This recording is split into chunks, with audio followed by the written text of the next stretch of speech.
কোন পথে হাঁটছে যুবরাজ বিন সালমান। যুবরাজ বিন সালমান। যুবরাজ বিন সালমান। যুবরাজ বিন সালমান। ইসলামের প্রাণকেন্দ্র পবিত্র ভূমি জাজিরাতুল আরব। বিশ্বের সব জায়গায় ইসলামের আলো ছড়িয়েছে এই ভূমি থেকে। সময়ের পরিক্রমায় আজ এই ভূমির শাসন ক্ষমতা দখল করে বসেছে একদল তাগুত শাসক গোষ্ঠী। ইসলামকে নির্মূল করার এক ঘৃণ্য ছক আঁকছে এই তাগুত গাদ্দারগুলো। ইয়াহুদিদের পাঁচটা গোলাম এই বিন সালমান মনে করে আরবের পূর্বকার ইসলাম এক কট্টর ইসলাম, তাই ইসলামকে মডার্নাইজেশন করা প্রয়োজন। পশ্চিমা পশু সমাজের ছাঁচে ইসলামকে পুনরায় সাজানো দরকার। সে সরাসরি ঘোষণা করেছে মধ্যপ্রাচ্য হবে নতুন ইউরোপ। আর এই লক্ষ্যেই মাঠে নেমেছে বর্তমান তাগুত আলে সৌদ। ইসলামকে নির্মূল করার ঘৃণ্য ষড়যন্ত্রেই 25 এপ্রিল 2016 সালে তারা হাতে নিয়েছে ভিশন 2030। ভিশন 2030-র মূল লক্ষ্য হচ্ছে উন্নতি ও প্রগতির নামে পবিত্র আরব ভূমিকে ইউরোপ আমেরিকার মতো পশু সমাজে পরিণত করা।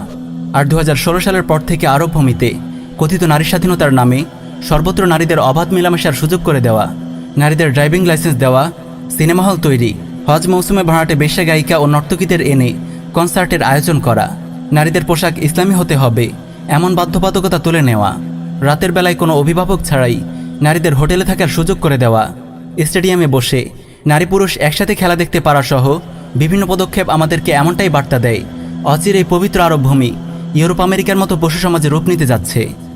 এই তো কিছুদিন হলো ভিশন 2030-র ধারাবাহিকতায় মুসলিম মহর প্রাণকেন্দ্র কারবার অভ্যন্তরীয় কথিত নিরাপত্তার নামে নারী পুলিশ সদস্য মোতায়েন করা হয়েছে।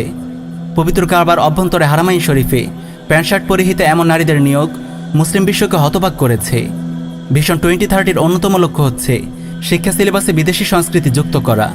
তাই ইসলামের প্রাণকেন্দ্র পবিত্র আরব ভূখণ্ডের পাঠ্যসূচিতে এবার যুক্ত করা হচ্ছে ভারতীয় হিন্দুদের সংস্কৃতি।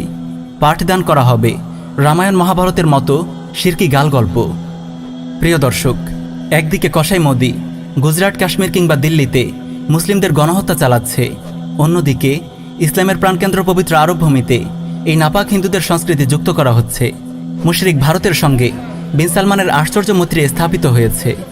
একদিকে মুশরিকরা ভারত ও কাশ্মীরে মুসলিমদের গণহত্যা চালাচ্ছে, আর অপরদিকে বিন সালমান তাদের সঙ্গে $1 বিলিয়ন বাণিজ্যের চুক্তি করছে। $1 মিলিয়ন সাহায্যের পসরা নিয়ে তাদের দুয়ারে হাজির হচ্ছে, তার সঙ্গে গভীর প্রণয়ে হাত মিলাচ্ছে। প্রিয় উম্মা, একদিকে আরব সমাজকে নারীদের অবাধ বিচরণের সুযোগ করে দিয়ে ইউরোপ আমেরিকার মতো পশু সমাজে রূপ দেওয়া হচ্ছে, অন্যদিকে শিক্ষা সিলেবাসেও হিন্দুয়ানি কৃষ্টি কালচার যুক্ত করা হচ্ছে। হিসেবটা আপনি ঠিকঠাক বুঝতে পারছেন তো?